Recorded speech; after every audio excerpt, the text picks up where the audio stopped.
Hello, everybody. Thank you for tuning in to the GSMC Hoops and Heels Women's Sports Podcast, brought to you by the GSMC Sports Network. My name is Samantha Genzer. I'm going to be your show host for you today. We have a very exciting show for you. We will be covering the women's flag football being implemented in college sports programs, WNBA, rookies debut games, the upcoming tennis women's single finals, the scores and results of the recent V&L games, and make sure you stay till the end to hear about how the first week of the CrossFit semifinals is going so far. Before we start, I would like to ask that you like and follow the show. You can also become a part of our show by tipping and donating. Your support means a lot to us.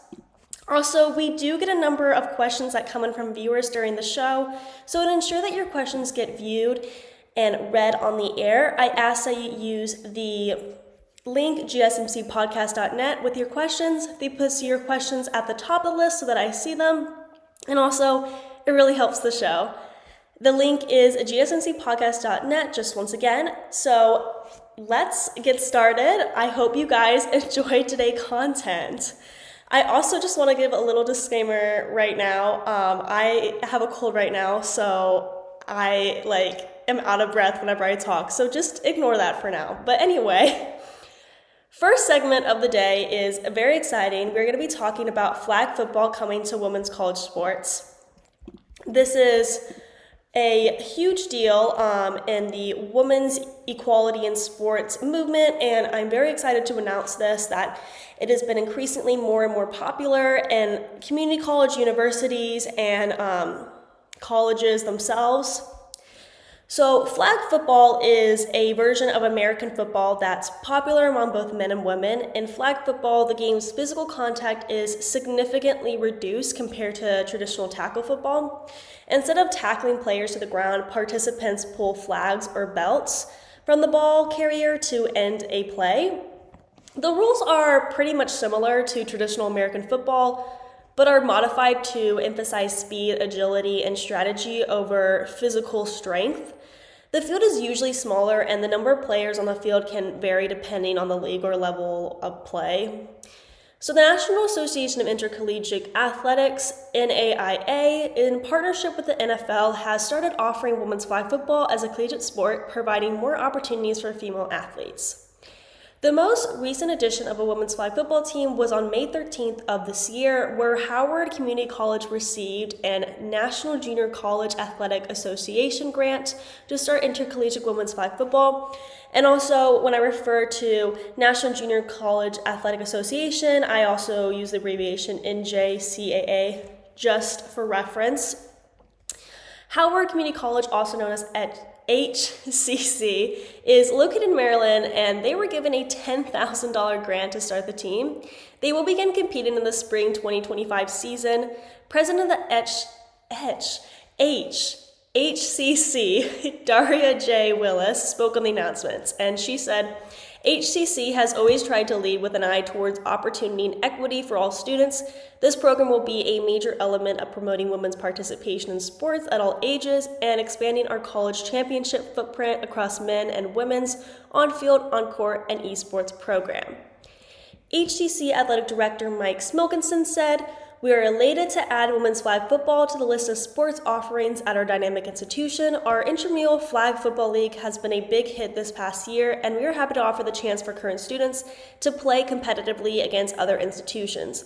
We are also eager to hit the recruiting trail as high schools in the state of Maryland and in the region are implementing and growing the sport.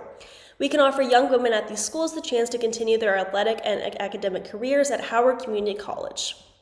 The NJCAA marked women's flag football as an emerging sport as interest in it continues to rise nationwide. The NJCAA Foundation partnered with NFL Flag and RCX Sports to help kickstart this exciting opportunity. In the last 4 years, under Smilkinson's leadership, Howard Community College has added intercollegiate esports, women's softball, and launched a sideline cheerleading squad with plans to make it a competitive program. The addition of women's flag football continues the trend of growth in athletics at one of the nation's top-performing two-year institutions and parallels expansion with the 2025 planned opening of athletics facilities in the state-of-the-art Calert Foundation complex. So HTC is not the only school that recently implemented women's flag football into their sports program. In February of this year, Pasco Hernando State College added intercollegiate women's flag football, and on March 2nd, the team opened the season. This was also implemented with a $10,000 grant by the NJCAA Foundation. Logan Lutz, a student at the college, said, "I've always watched football on TV. When I saw they were having tryouts, I wanted to come and see what it was all about. I'm so happy I did it." The inaugural team has 14 players handpicked through an open tryout by head coach Madison Burr, and another student, Victoria Gray, said, "After a long day of class, now I get to have fun, learn new things, and be with great people." Another school that recently implemented women's flag football and made headlines in their sports program is Graceland University, located in Iowa. Graceland became one of the first Iowa NAIA schools to offer this emerging sports. President of Graceland, Patricia H. Drave, said, "Developing the women's flag football program at Graceland is a testament to our commitment to the future. This sport will create new scholarship opportunities for women across the nation, and I am excited to see where this program takes us." Graceland University Athletic Director Brady McKillop said, "Graceland Athletics is excited to expand its horizon and welcome a new competitive sport to our program. As with our other sports, we look forward to the high-quality character and caliber of athlete that the sport will bring to our university." Some other schools that recently added women's flag football, we got a lot, are all of these right here. So here are just some of them. Cody College from Missouri, Florida Memorial University, Kansas Wesleyan University, Kaiser University in Florida, La Sierra University in California, Midland University in Nebraska, Milligan College in Tennessee, Ottawa University in Kansas, Reinhardt University in Georgia, St. Thomas University in Florida, Tougaloo College in Mississippi, University of St. Mary in Kansas, Warner University in Florida, Weber International University in Florida, Thomas University in Georgia, and Xavier University of Louisiana. There we go. All these institutions and universities are private, and most have a religious affiliation, actually. They also vary in student population from 350 students to over 16,000. Many large universities offer highly competitive intramural programs or club flag football teams for students who want to continue playing flag football in college. Even though it isn't an official sport recognized by the school in these areas, some teams may still require student athletes to try out. This is important for schools to add women's flag football for sure. Football is widely regarded as a predominantly male sport, and by having women play flag football, it allows women to be treated the same in the sports world. Football is a very popular sport at schools, and often it is part of school tradition for students to attend their football games. So by allowing women to play a sort of football for the school, it aims to improve gender equality in collegiate sports.